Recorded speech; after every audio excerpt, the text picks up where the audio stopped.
नक्शा दिखता है, लेकिन यदि तुम जागे नहीं तो वो कब तक जागते रहेंगे? बूढ़े होने वो भी तो बूढ़े होंगे, जावांगे महाराज। तो इसलिए समाज के किसी न किसी व्यक्ति को आगे आना पड़ेगा। और ऐसा नहीं है कि ये देवियों में से कोई देवी ऐसी नहीं है कि वो जागृत नहीं हो सकती है। यदि माताएं जागृत हो गई तो ये बच्चियां जरूर जागृत हो जाएंगी। समाज देश राष्ट्र के कल्याण की चर्चा होगी और अस्त्र शस्त्र इन्हें चलाना आएंगे और ये अपनी सुरक्षा करना सीख जाएंगे।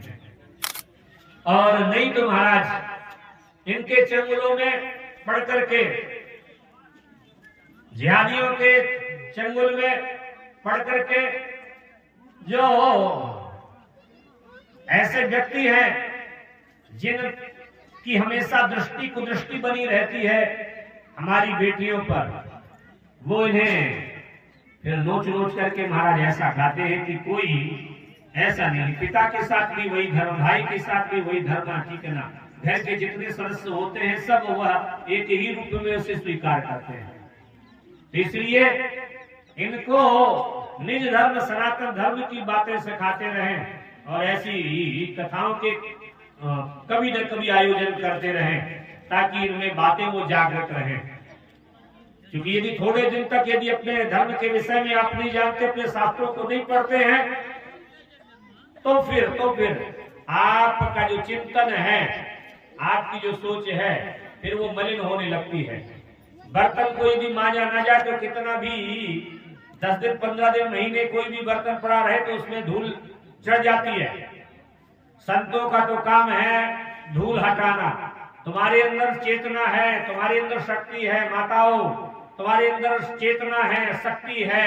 तुम अपनी शक्ति को जिस दिन पहचान जाओगी, मेरा काम धूल हटाने का है, मैंने तो धूल हटाने का प्रयास किया है कि अपने अंदर की जो चेतन शक्ति है उसे जागृत रखिए, धूना जला करके अपने हृदय में रखिए, हाँ, ताकि उसमें से सारे काम किए जा सके, भोजन भी बनाया जा सके और सर्दी भी दूर की जा सके। तो इसलिए अपनी चेतन शक्ति को जागृत रहें, समाज देश राष्ट्र के प्रति समर्पित रहें। भगवती यदि प्रकट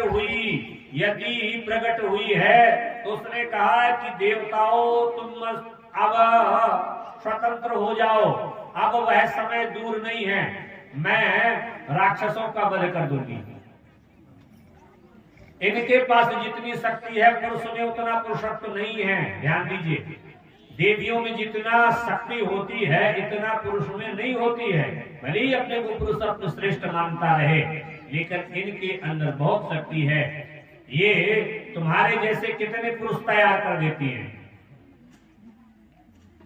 तुम अभी बने रहते हो और इसके बच्चे जब बड़े हो जाते हैं तो यदि युद्ध कराया जाए तो तुम्हें हर तरह से परास्त कर देंगे, हर तरह से।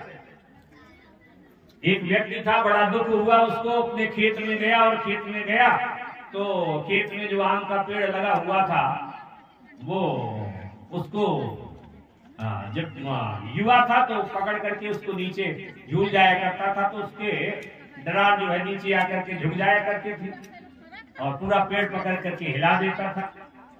तो बड़ा दुख हुआ उसको। एक दिन गया, वो जीवन का उत्तरार्ध आ गया तो अब उतनी शक्ति रही नहीं, तो शक्ति नहीं रही तो पेड़ को पकड़ करके हिलाए तो पेड़ तो थोड़ा और सयाना हो गया था और डालियां भी मोटी हो गई थी, तो वो झुके ना नीचे, बिल्कुल ना झुके, जहां से पकड़ करके खींचा करता था। तो घर आकर के बड़ा दुखी हो गया, रोने लग गया। देवी से उल्टा बोला।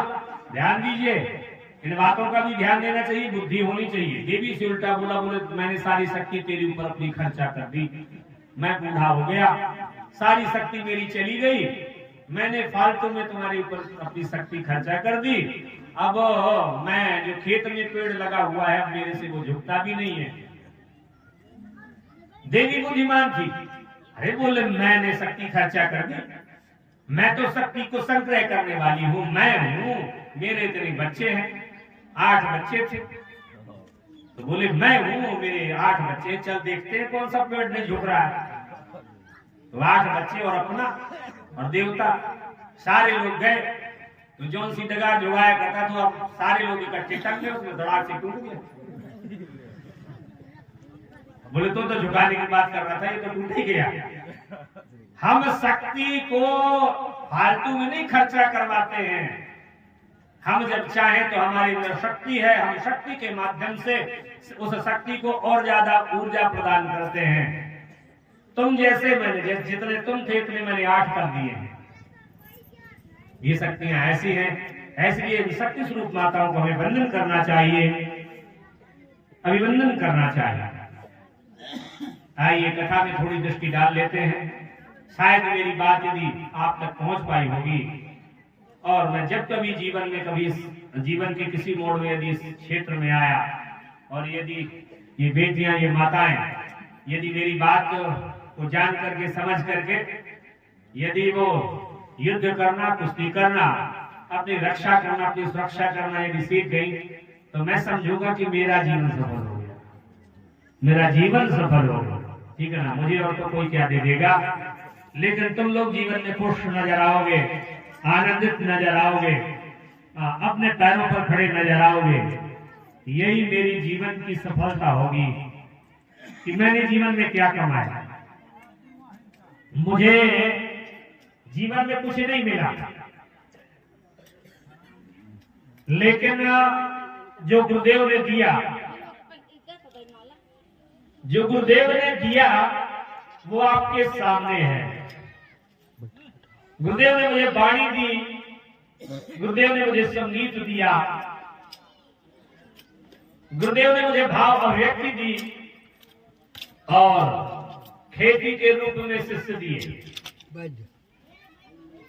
खेती अर्थात आपका सबका जीवन।